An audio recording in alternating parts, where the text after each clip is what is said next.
வாழ்த்துகிறேன். கர்த்தர் உங்களை ஆசீர்வதிப்பாராக. செப்பனியாவின் தீர்க்க தரிசன புஸ்தகம் 3ஆம் அதிகாரம் 15ஆம் வசனத்தை நாம் வாசிக்கலாம்.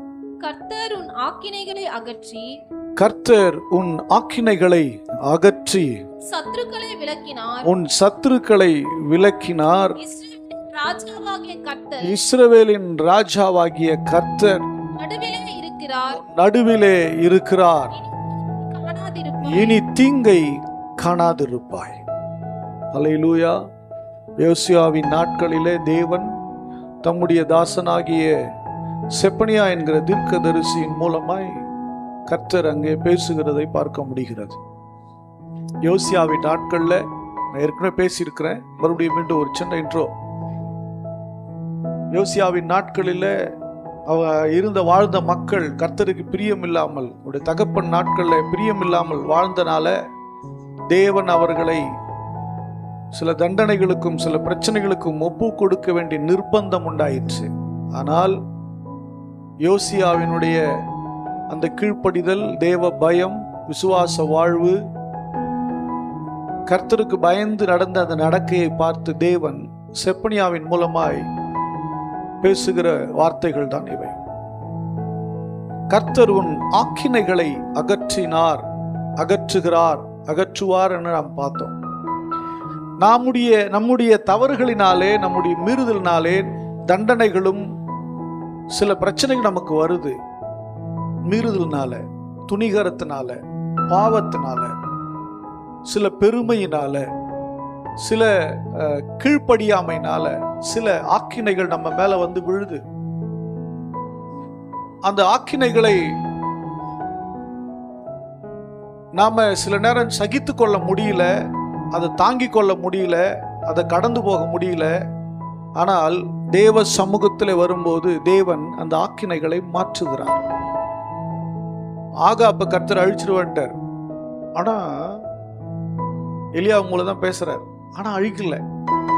அவன் என்ன பண்ணான், நேரா வீட்டுக்கு போய் உபவாசம் போட்டு ஆண்டவர் சமூகத்துல விழுந்து கிடக்குறான்.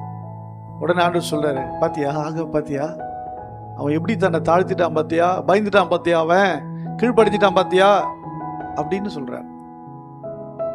அப்படின்னா என்னன்னா, வாழ்க்கையில சில பிரச்சனை, சில தவறுகளினாலே, துணிகரத்தினாலே, மீறுதலினாலே நம்ம மேல சில ஆக்கினைகள், சில தண்டனைகள் விழுந்து விடுகிறது.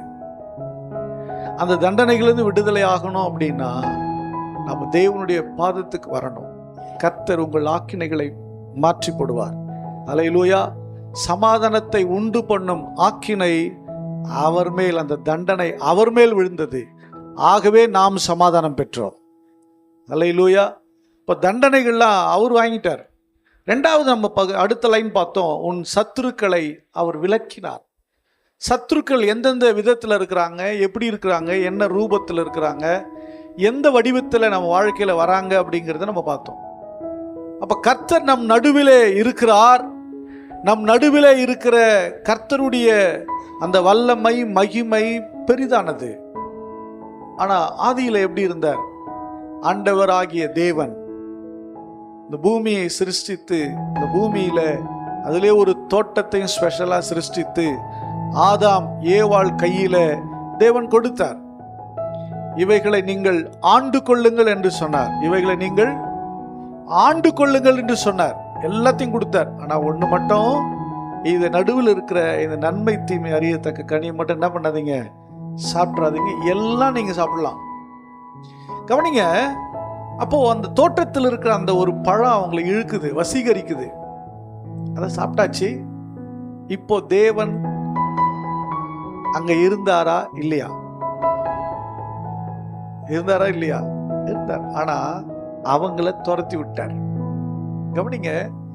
நீங்கள் வசீகரிப்பினால போய் எங்கேயாவது சிக்கினீங்கன்னா உங்களுக்கு உண்டான சுதந்திரத்தை நீங்க இழப்பீங்க. புரியுதுங்களா? சாகவே சாவாயின்னு சொல்லி செத்துட்டாங்களா அவங்க? அப்படிதான். சாகவே சாவாயின்னு சொல்லி செத்துட்டாரா இல்லையா? சாகல. அவங்க ஆத்தும மரணம் உண்டாயிடுச்சு. தேவ மகிமையின் சாயல் அவங்கள விட்டு போயிடுச்சு. தோட்டத்தை விட்டு வெளியே தரத்திட்டார்.